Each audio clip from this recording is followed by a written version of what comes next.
is patient safety events, which essentially deals with the kind of patient safety events that we are expected to address in the hospitals. And many times we find a little difficulty in trying to figure out how to handle it.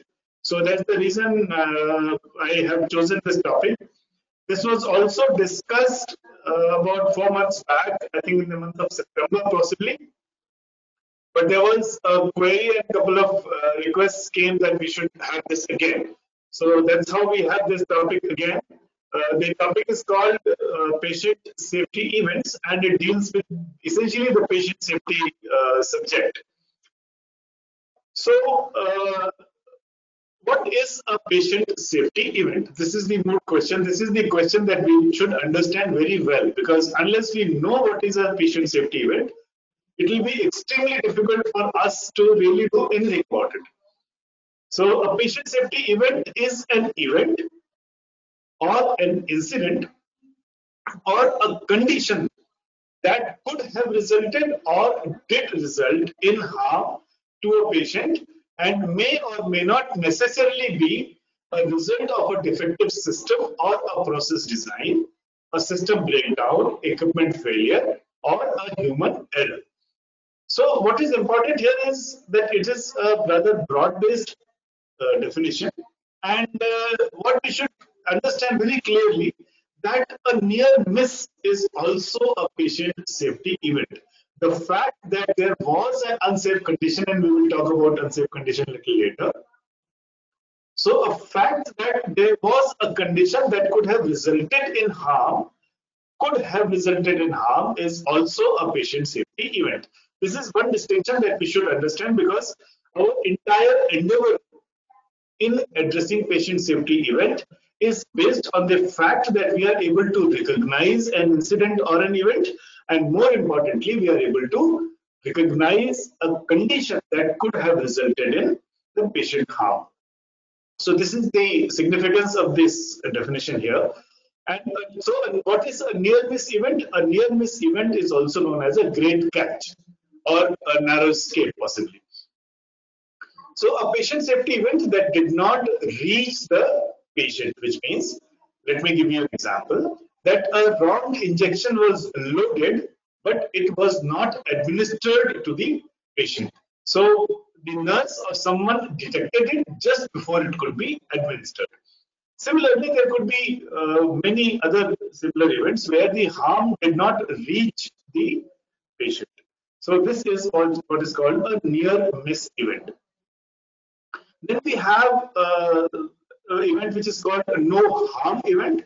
So in this case, the event reached the patient. That means the safety event which happened actually reached the patient, but it did not cause any harm. So an overdose was administered, but fortunately nothing happened. The patient did not experience any adverse or a serious effect. Similarly, a patient did fall, but he did not suffer any injury. So fall is an event that happened, but it was a no harm event. So a fall happened, but nothing happened to the patient. Then we have an event which is called the adverse event. So in this, an event has happened, and that has resulted in harm to the patient. Now this harm can be of varying degrees. So we can have some very minor injury or maybe a bruise or something, or it may be a serious event. So the next is what is known as the sentinel event. A sentinel event is such a patient safety event that reaches the patient and results in one of the following. And these three things that are required to be called for this event to be called a sentinel event are a death, a permanent disability, or an enduring loss of function. That means the patient had to be treated for that condition which resulted from the patient safety event. So this particular patient safety event may or may not be necessarily related to the natural course of the patient illness or the underlying condition. So this is what are the definitions we are expected to know, and this is what forms the basis of all our work towards ensuring patient safety. Then we have another term which is also used as the never events. Never event is an event which actually should never happen. So these are serious events which have been defined by the National Quality Forum that should never occur in the hospital. So when these events occur, they are called sentinel events. And therefore, these have been classified as the never event essentially because the endeavor should always be to ensure that these things do not ever happen in the hospital setting or in any healthcare setting. So some of the examples are a wrong patient, wrong site, or wrong surgery. Then we have foreign body retention and many other events, for example, a patient molestation or a child abduction or a newborn exchange. So these are the events which should never happen in a hospital. Disclosure is defined as sharing of a health information to individuals or representatives of the individuals or to the government or to the law enforcement agencies. Then we also need to understand what is a root cause analysis. So what we are doing here in this couple of initial slides or initial presentations, we are trying to understand the terms that are frequently used in the context of patient safety study, or whenever we are discussing patient safety, then we will commonly use these terms. So the next one is the root cause analysis, and this is identifying basic or the causal factors. Now, please remember that a root cause analysis will always lead to multiple factors being discovered as those responsible for the adverse event. So these are basic or the causal factors, underlying variation in the performance, including the occurrence or a possible occurrence of a sentinel event. And these might include, and the root cause analysis includes the assessment of the problem, identifying an opportunity for improvement, planning and implementing the improvement strategies, and a long-term effectiveness evaluation of the sustained improvement. So whenever we say that, and it is very common, it is very commonly heard in the hospital settings, especially in the quality discussions that happen, that such and such thing happened and we did the root cause analysis. And this is what we have found. Now, by definition, the root cause analysis does not stop at simply identifying the problem or the causal factors. This goes further to identify the opportunities for improvement, that means the manner in which the improvements can take place. It then goes on to implementation of those improvement strategies and also a long-term evaluation or evaluation that is carried out after a substantial period of time, just to ensure that the improvement is actually sustaining. So whenever we say that we have done root cause analysis, which simply means, in our common understanding I have seen, it simply means that we found the root cause, but that's not sufficient. The three more steps are integral part of any root cause analysis.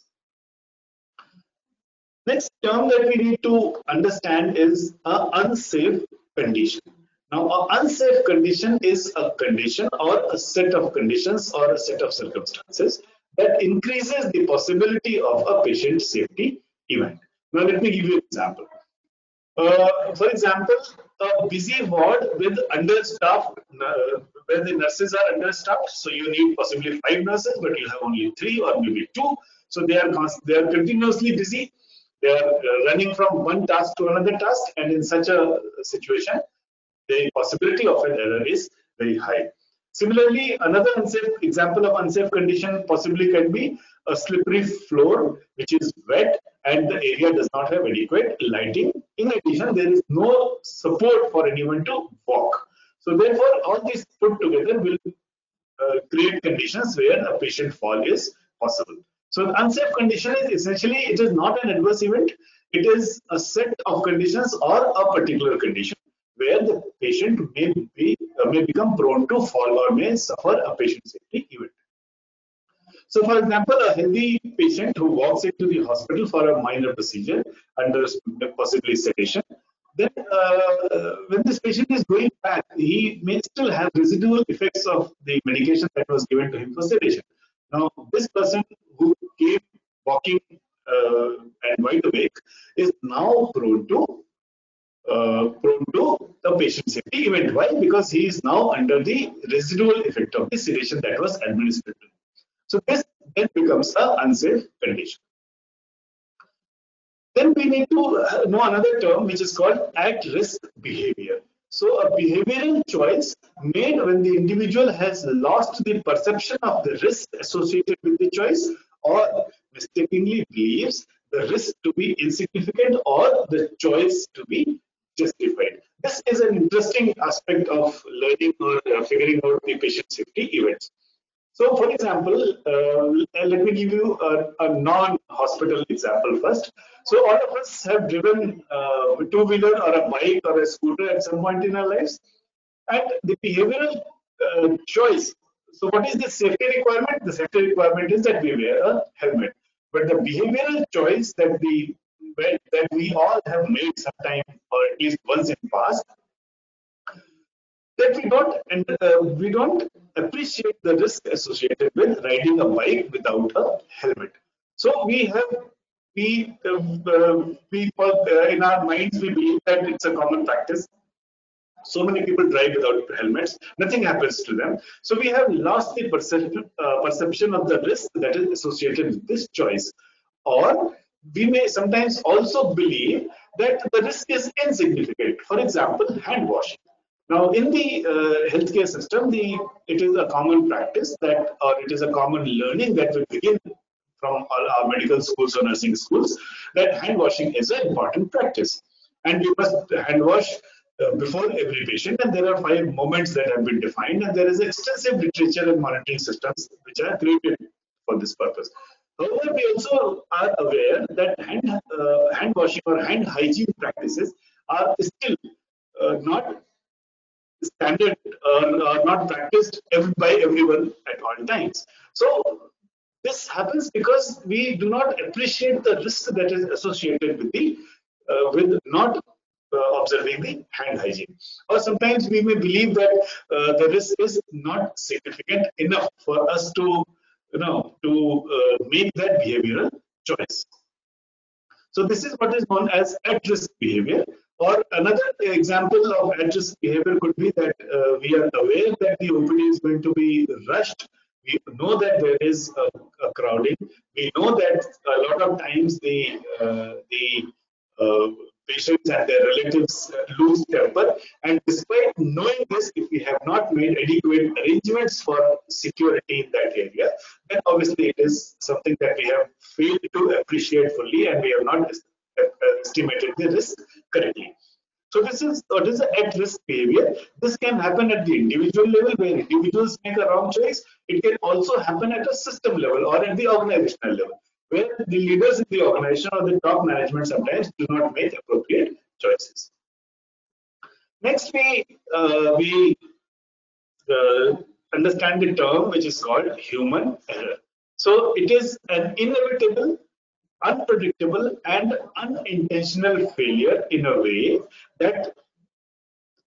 we perceive, think, or behave. So this is what is a human error.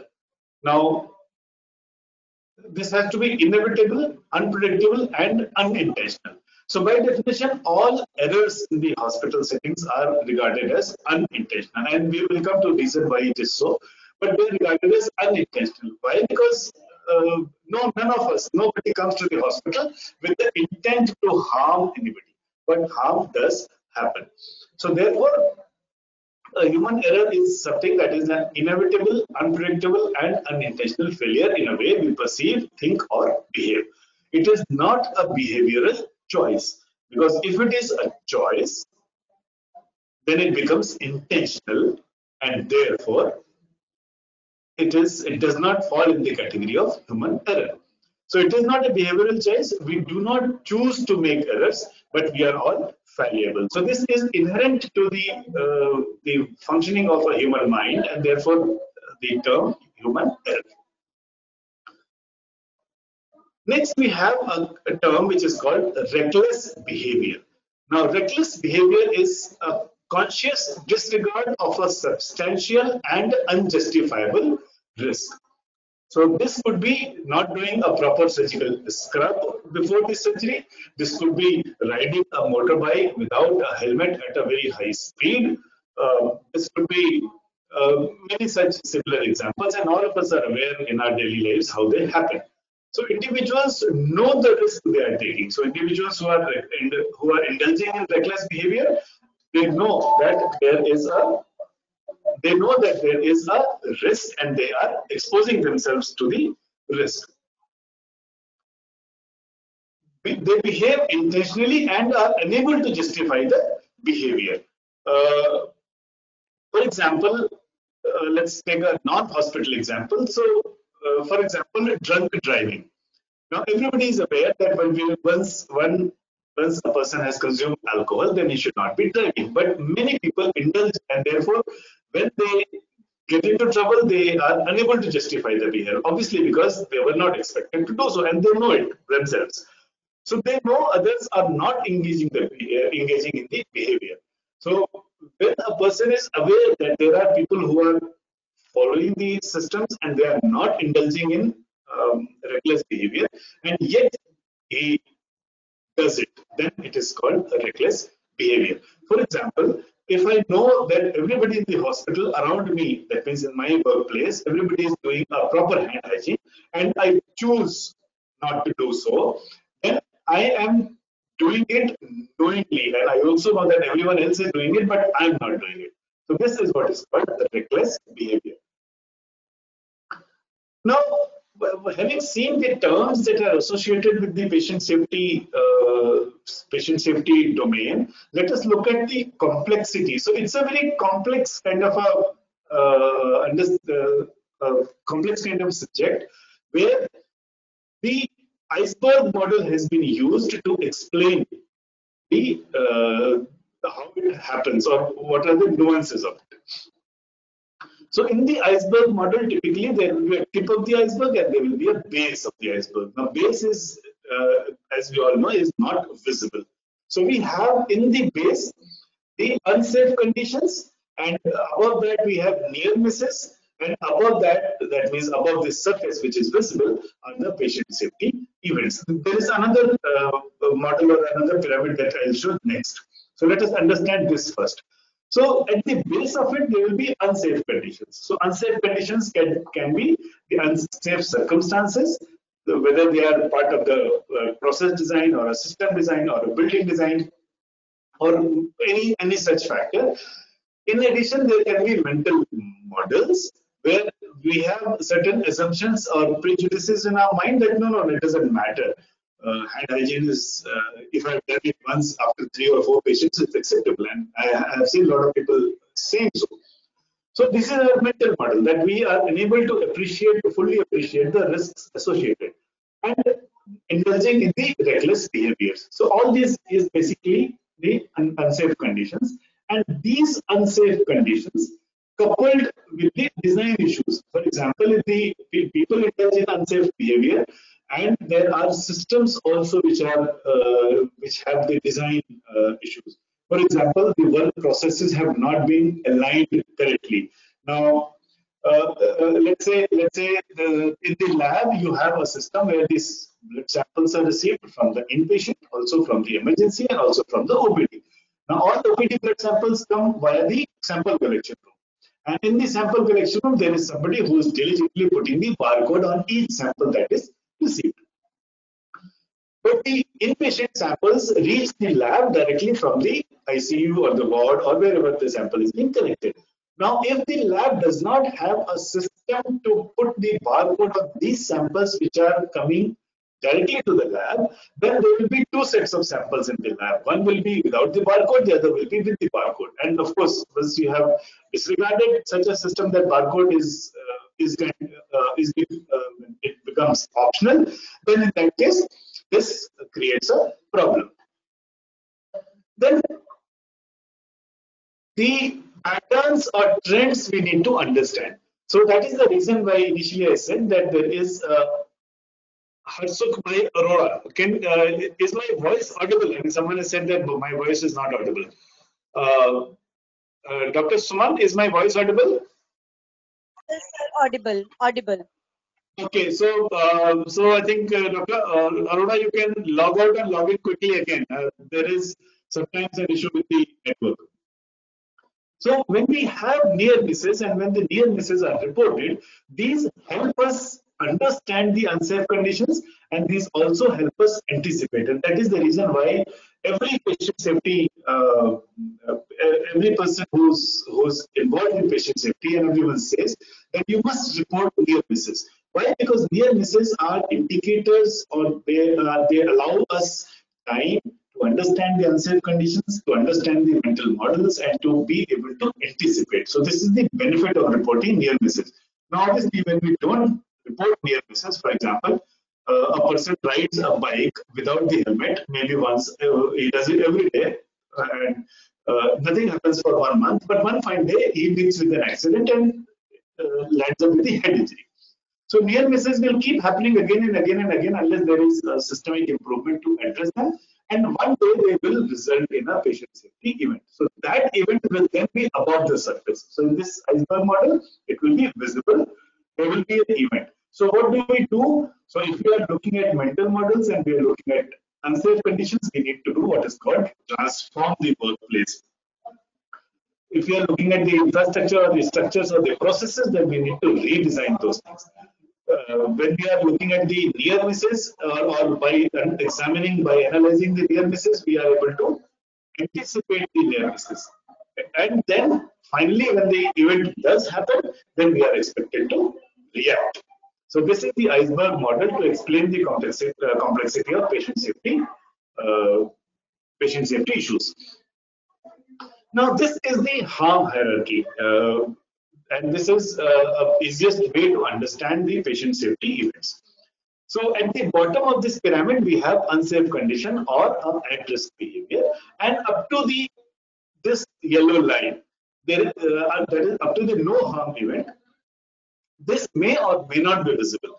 Now, this depends on whether we have the capability to see it. And if we are not able to recognize, we will not be able to see it. It might be happening right in front of us. But if we are not able to understand the or not able to appreciate the unsafe condition, then obviously it will not get reported.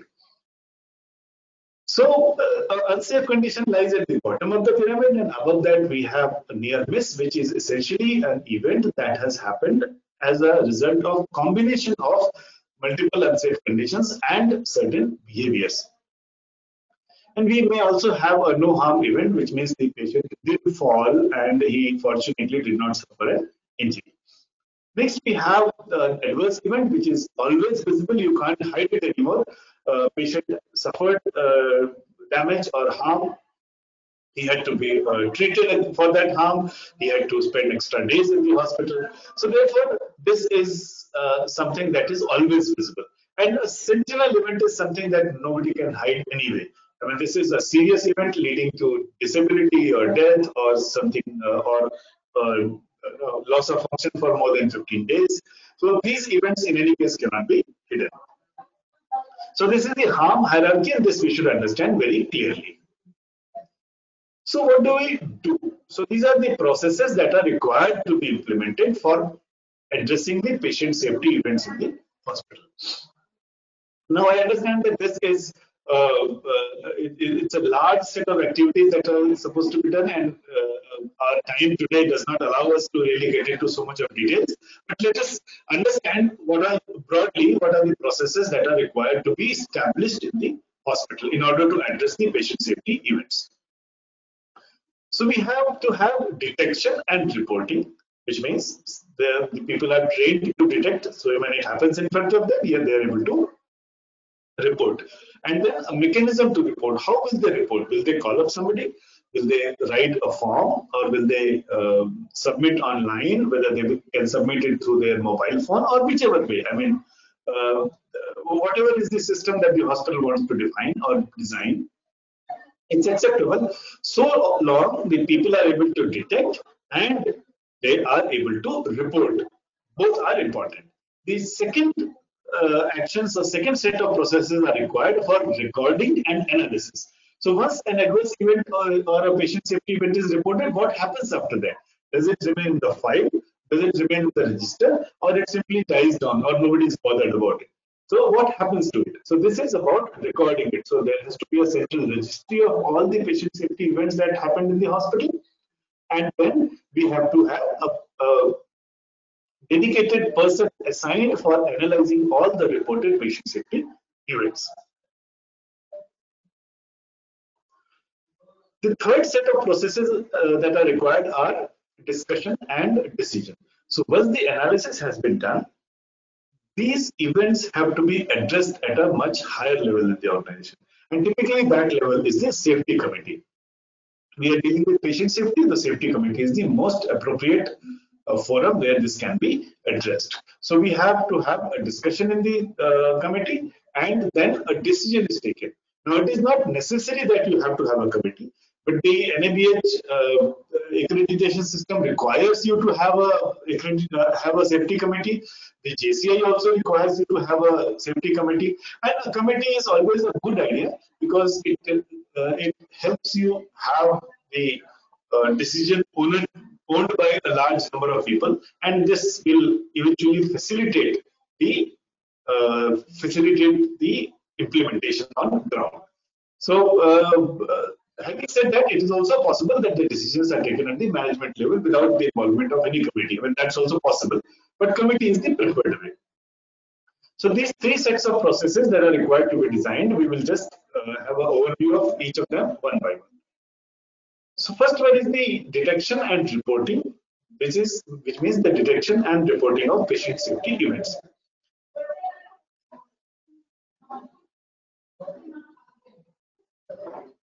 So in this we have to train our staff, so staff education, so that they are able to detect. Otherwise, it will happen right in front of them, and they will have no idea that the patient safety event is actually, occurring in front of them. So they have to be trained to recognize. There has to be a reporting system, like I said earlier. So we can have forms, you can have procedures defined. Who will submit the forms to whom, and they will be submitted.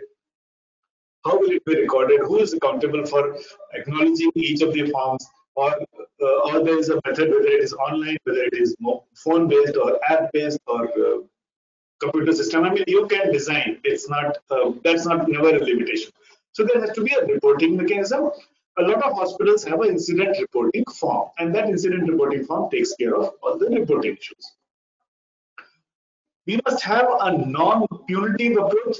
Remember, we said human error was unintended.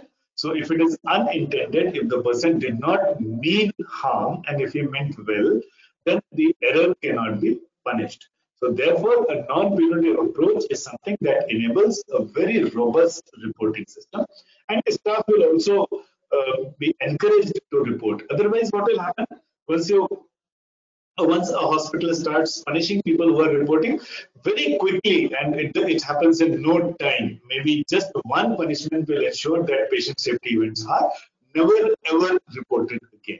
So a non-punitive approach is very, very important. Not only it is important, but it is also important that the staff must have confidence in the management and management's assertion that it is going to be non-punitive. Only then the reports will happen, and only then the learning will take place. So for that, we need a staff and physician engagement, and of course, this is another subject that we can address sometime later. So for detection and reporting patient safety events, these are the things that we are required to put in place.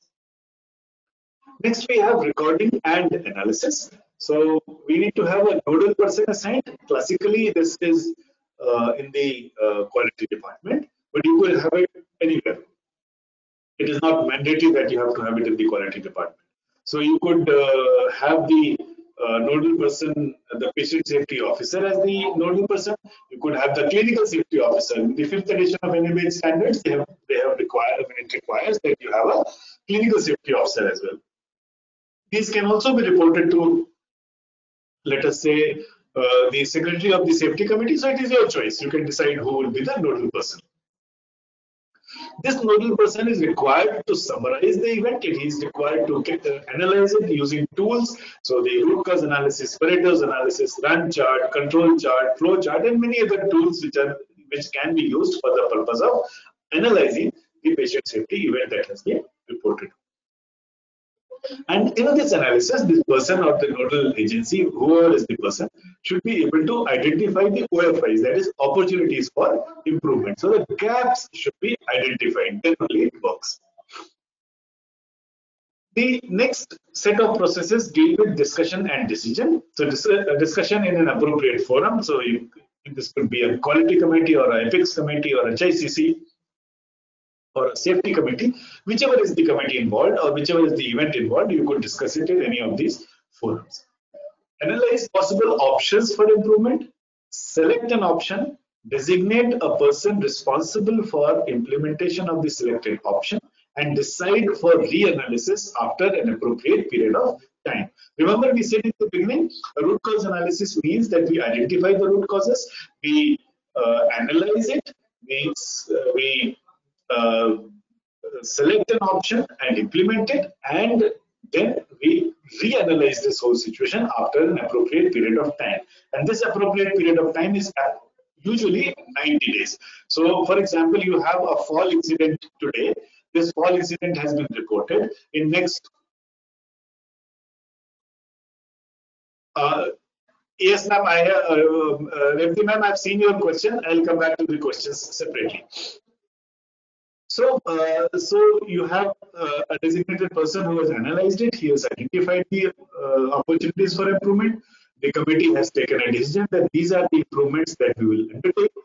And after the improvements have been implemented, 3 months later, this should be reanalyzed, just to confirm that the systems have continued to work in a desired manner and they have not slipped back to the old ways. So this is the significance of this particular process that we need to implement. These are the most dangerous words. It could not happen here. This is this one phrase, it could not happen here, is what distinguishes one organization from an organization which can be called a high reliability organization. That's another subject. Sometime we will discuss about it. Something what is known as HROs, high reliability organization. We know that there are industries, for example, nuclear industry or the aviation industry, which is highly reliable. The systems are in place. It has a consistent, long-standing records of safety. So this happens because they are the high reliability organizations, and we will cover in coming days what is a high reliability organization. Hospitals typically are not high reliability organizations, and we need to make them into high reliability organizations. And that happens by appreciating this phrase which is here on the screen. That if we are able to anticipate, if we always strive to find OFIs, opportunities for improvement, then this will not happen. Thank you very much. I have finished. I'll just look at the questions that have been asked in the chat box, and also if someone has a question, they can ask now. I'm going to close the presentation. Is there anything that a particular slide needs to be repeated? Anyone? Anyone has a question? Okay, so I have closed the slide. We still are in the video conference. So let us now take the questions. If you're not asking a question, can I request all of you to please keep your mic on mute, because this results in echo and disturbance. Revati ma'am has asked, should we perform an RCA for all the incidents which are documented or only for frequently occurring incidents? Madam, the significance of RCA is a complex activity. Root cause analysis requires time, it requires dedicated effort, and it is an activity which will consume a lot of energy and a lot of resource. So it is a good idea to address or to have a RCA for frequently occurring incidents and for all serious events. So you could define for yourself that obviously all sentinel events will have to be put through RCA, all adverse events will have to be put through RCA, but the near misses or the no harm events, you could take a call. what is the intent? I mean, we must always understand the intent. So the intent is that the organization or the hospital is able to recognize the potential patient safety situations or the circumstances. If you are able to do that, that's the whole purpose of the RCA. And once we have directed, we are also expected to implement certain actions that will ensure that the unsafe conditions cease to exist. So, ma'am, the choice is yours. But having said that, you must carefully choose which ones will be put through a detailed root cause analysis. And the classic or the easiest way to figure out is in the preliminary analysis, you should be able to gauge whether this is a larger system issue or is this a local variation in performance. That means it is a one-off event or it is something that has a potential to recur again and again. So this, if you answer this question, then you'll be able to recognize whether a particular event needs a detailed RCA or it could be closed summarily. Okay.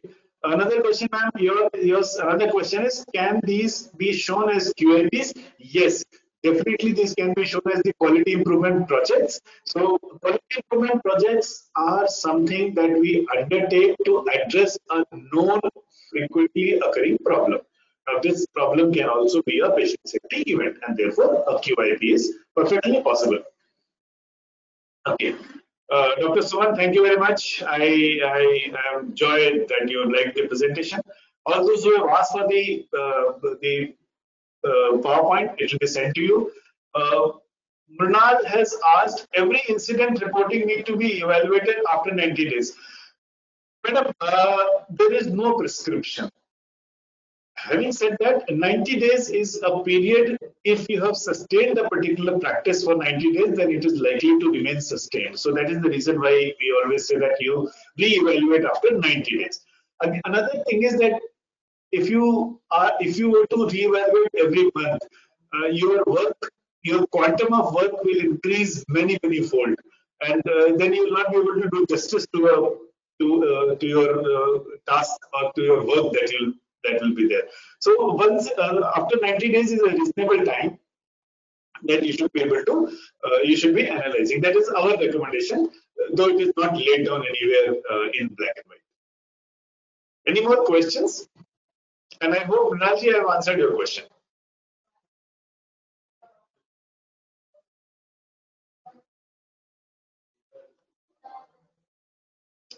Any more questions? Sir, I would like to ask, as per your suggestion, quality Yes. assurance team should be there in every setup. No, I didn't get your question. Can you just please repeat again? Speak a little slowly Uh, because there is a echo. Sir, every setup need to have some quality assurance protocols or at least committee or team, whatever you suggested, no? That should be there to rule out all safety measures, isn't it, sir? Yes. See, madam, that is what is desirable. If in your hospital, if you are implementing any set of accreditation standard, JCI, NCOS, NABH, or NABL even, these accreditation systems will ask you to have the committees. So in any case, that becomes part of it. If your hospital is not in the implementation of NABH standards or any of the accreditation standards, then also please appreciate that it may not be within the capability of one person to do a full detailed analysis. Right. So therefore, that is the reason why a committee is a better idea. But having said that, it is not necessary that you have a committee of 20 people. No, maybe 2 or 3 people can also get together and do the analysis.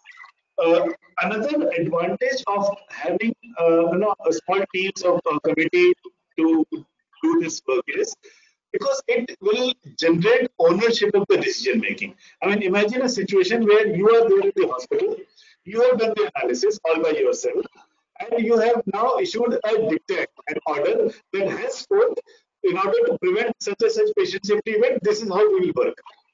Now, obviously, there will be some people who will not like your order, and in that case, the compliance to the order may become flawed.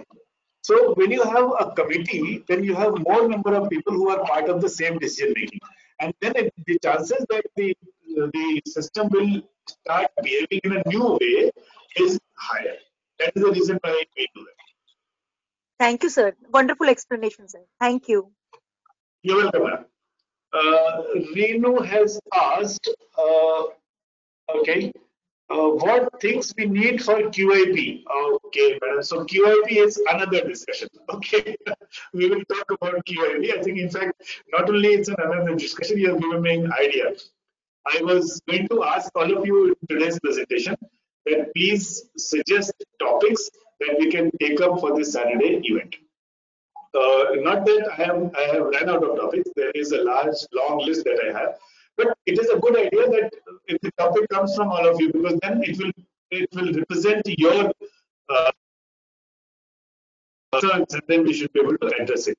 Revati ma'am, we had a session on prompts few weeks back, but I think that video is still not uploaded. I'll upload that video and also send it to you. QIP, yes, definitely we can have a session on QIP. And you all have the email ID of the Research Foundation from where you receive the mails. So please suggest topics which can be included in today's this Saturday discussions. And any more questions? Any more questions? Dr. Arula, I can see you on the video. So any questions, please, sir?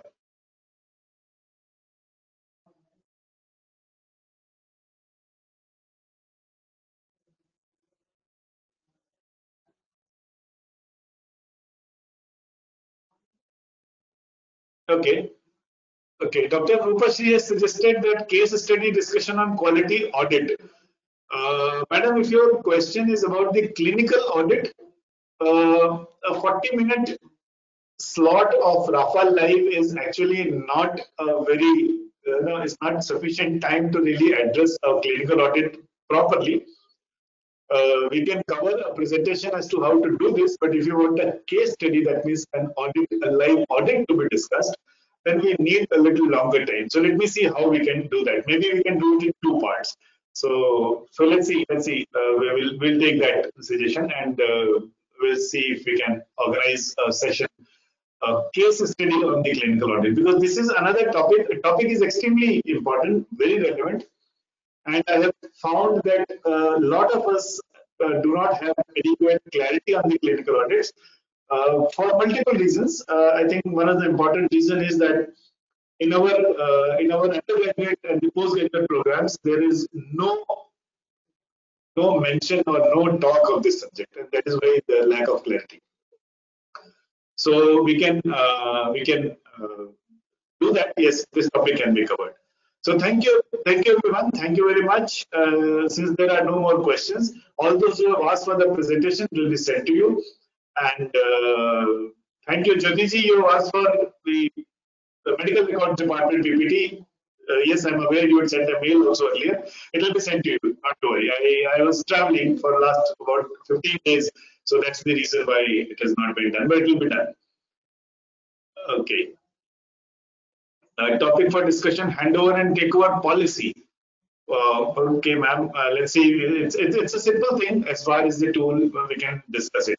So please keep your suggestions coming. They are good suggestions, and they help us choose a topic which is relevant to most of us.